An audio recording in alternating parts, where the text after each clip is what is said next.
It was exciting. He actually had 2 lands, and I went turned Noble Hierarch on the play, and then turned 3 Jace, and kept him from ever playing a 3rd land, and then got him with that. That was pretty exciting. But yeah, we got 3 of them. He's good. He balances Dark Depths tokens. He's a nice draw engine.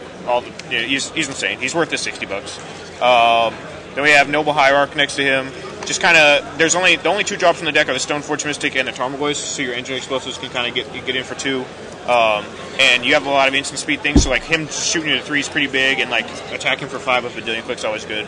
So he's pretty much a staple. Haven Mind Sensor, good against Scape Shift, obviously, good against Dark Depths with their like however many tutors. I know like the newer versions have kind of moved away from tutors, but at the same time, this is a Grand Prix, and like 90% of the people aren't playing the new version, so I've caught like gifts players and made them play like really bad Factor Fictions, and caught one player, played his 3rd land, it was a fetch land, got him with it, and he didn't play the actual 3rd land for the rest of the game, so I got him. So it's been really good for me.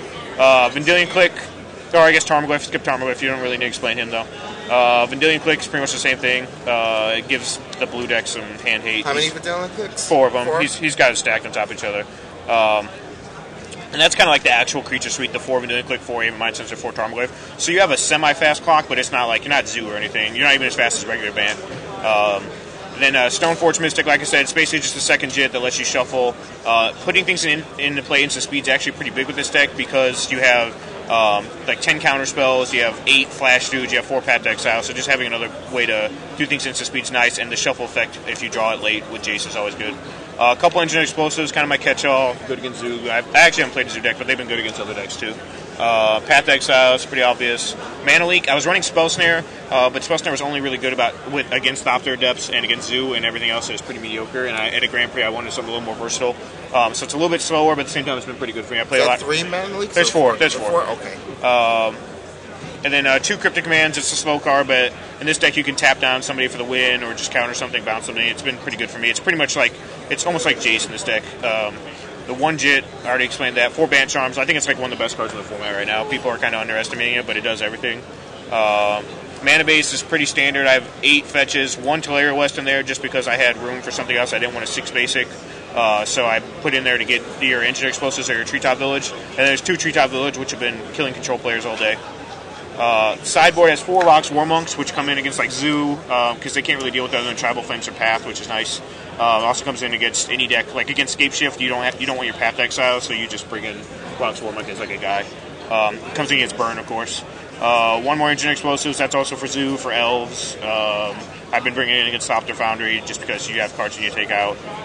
Tormouth Crypts are kind of loose, I won't deny it. They're just for basically Dredge or random Dredge decks. I haven't actually brought them in today, but whatever. Samurai the Pale Curtain's really good against Dark Depths. They can't Thopter Founder you because it gets removed from game. I've also been bringing it in against like Zoo decks to trade with Nikados, keep their Neither Reliquaries and Tarmogoyfs from getting too big. You just need to buy some time against Zoo until you can get some type of engine going. 1 JIT just comes in and gets the same matchups the other JIT's good in, you just have a second one. And then Krovax is against like Fairies, Thopter Depths, Elves, anything like that. It's slow, but it's good. It kills your own Vendilion Clicks, which is kind of annoying, but it actually doesn't matter about your Noble Hierarchs, because by that point you have 6 mana, so who cares? But yeah, killing your Vendilion Clicks is kind of annoying. I usually take out 1 whenever I get in the Krovax.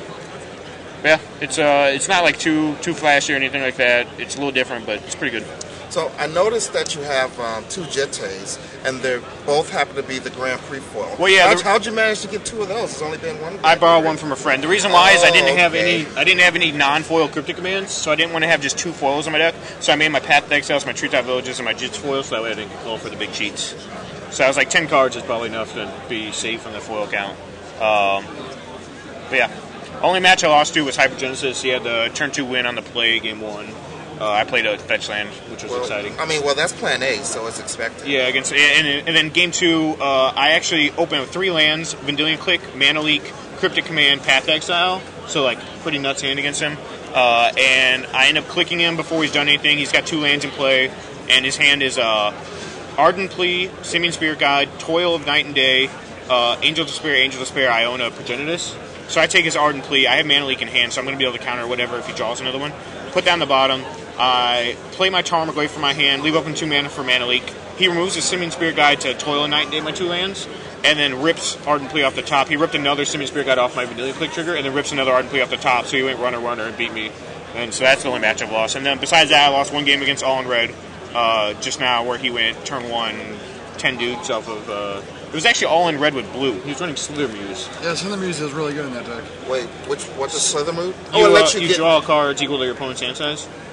It costs 4 mana to evoke, and you when it comes into play, you draw cards equal to the maximum, like the hand size of somebody else. So basically, you're just like... And they play like Manamorphose and he ran 4 Steam Vents, 4 Scalding Tarns, and like 4 Shivan Reef. So like you ritual out a Slither Muse and just draw... You just evoke it, yeah. You never actually play it, you just evoke it. I mean, I guess you could play it if you really wanted to. How much does the evoke cost? 4. 3 colors and a blue. He had full 4 in his deck. He also had Dominus of Fealty in his sideboard, which he brought in against me. And he tried to take a Jace, but I made sure I bounced that thing right away. Good play. Yeah, it seems strong. So, what are the bad matchups for the deck? I built the deck to beat the good decks in the format. So like Thopter Depths, Scape Shift, Zoo, Fairies, and like those are the decks I've been playing and beating. Hypergenesis isn't the best matchup. At the same time, you have like some good cards against them. It just depends on what you draw. Dredge is not that good of a matchup. The Tormont Crypt's help a little bit, but other than that, you have basically Engineer Explosives and some poop against them.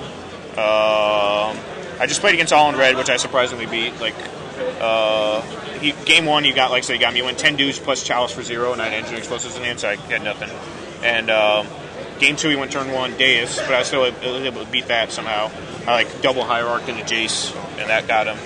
And then, yeah, so All in Red. But I mean, like I said, most of the decks that have been giving us trouble, like one of my friend lost to Hypergenesis and Doran, which isn't a real deck either. So I've been losing to decks that we didn't prepare for, which makes sense. It's just a metagame deck.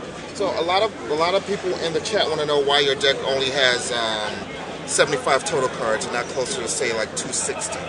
Well, I posted an article about that. It's because of the shuffling thing. I didn't want to. I played it before, and in the Grand Prix, a lot of people are cutthroat. They'll call slow play, they'll call judges over. For instance, for gifts, I normally think about what my gifts are ahead of time anyway, so it's not like I'm going to be searching through my deck. But if I'm gifting for 3 cards and a one of, and that one of happens to be in the bottom pile of my 250 cards, that alone is going to take a minute, which is what you technically get to search your library for something, and that doesn't count the other 3 cards. So I just didn't want to risk getting a bunch of unnecessary game losses for searching and shuffling, or insufficient randomization or anything like that. So it was a good deck, and it was doing good in testing, but at the same time you don't count that stuff there. You don't go, counting up to 1 minute for whatever. So it was doing pretty good, but this is just better as far as logistical reasons. And how have the Aven Mind Sensors been? They've been insane. I've liked them all day. I mean, they're a fine attacker. Noble Hierarch makes them a little bit better. But they've just been counter spells, basically. They're spell starter sprites without fairies. It's kind of they're good against pretty much every matchup. They're not you obviously board them out in some matchups because they're not insane, but they're never dead. So they're fine. Have you gotten anyone's fetch lands with it? Yeah, I've gotten fetch lands multiple times. Once, like I said, kept the guy from getting 3 lands. I turned a guy literally has gifts in his hand, and he's got 7 mana. He's like, should I gifts now on my main phase? And he's like, well, I could pay for a mana leak. So he passes the turn. He hadn't seen Mind Sensor yet, and he gifts a Mind a turn. I Mind Sensored him, and he hit 3 lands and a Tezzeret or something, and I put the Tezzeret in the yard. It actually made my Goyf big enough to kill him that turn. So people just don't know how to play around it because it's not a popular card. If that card was in the mainstream, it wouldn't be very good. You still hit tutor cards, but nobody's waiting on their fetches. People wait on their fetches all the time just instinctively. That's what they were taught how to play Magic, and it's not actually good when you're playing against stifle effects and stuff. But everyone's like, oh, there's no stifles in the format. So yeah, these guys obviously don't play a lot of Legacy. Exactly, yeah. But yeah, he's been really good. He comes out in some matchups, like I said, but he's been fine. And Jace has been worth its... Jace has been insane. I've literally... Every time he resolves, you just can't lose the game after that. Against Control, I brainstormed probably 8 times in a row or something. I don't know how you lose a game after that.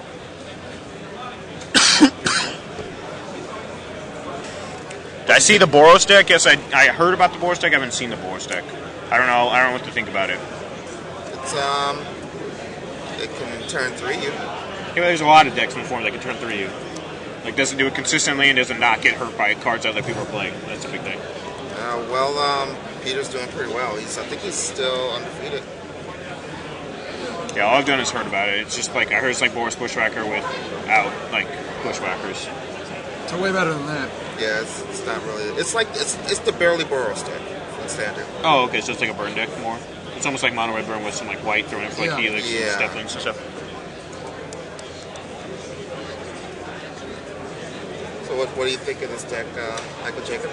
I'm sure Michael Jacob hates it. I hate it. Most people hate my decks. Like, I don't like